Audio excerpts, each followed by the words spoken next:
Hello everyone. Today I want to share one fast bowling variation with you guys.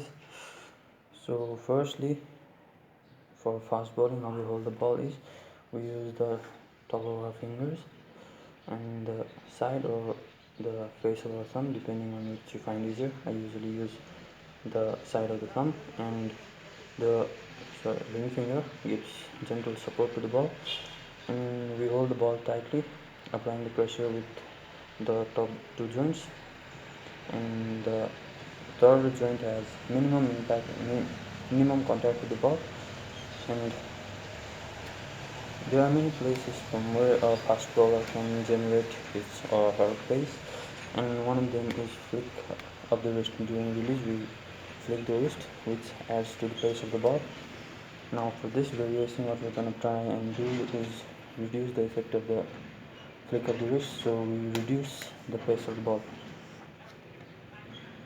Now for that, firstly I'm going to show you the grip for this variation. Now generally we will hold the ball with the top two joints, but for this we're going to use the third joint. We're going to hold the ball with this part slightly deeper in our hands, and the top joint is released from the ball. Top joint makes minimum contact with the ball. Now when we've spent all our life trying to learn how to flick the wrist to add more pace. Everyone wants more pace, so we always learn how to flick the wrist, and we have memorized it so much on our muscle memory that we automatically flick the wrist. But for this variation, we're going to try and undo that. We're focusing on not flicking the wrist of the ball so that we can reduce the pace. So for that, as I said, we hold the ball slightly deeper. Top part of the finger is released, and you see front view for the grip. Now when we run in, when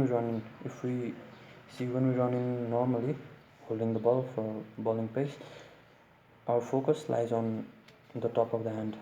Our focus is guided by our senses, and our senses, when we feel the touch of the ball, our senses automatically, unconsciously, our focus lies on the top part of the ball, top part of the hand, which is holding the ball. So when we release the ball, we flick the wrist.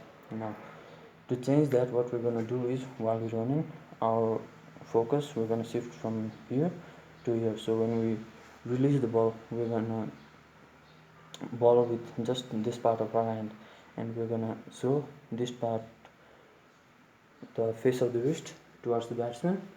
So when we release the ball, we undercut the ball like this. The ball comes out from the top.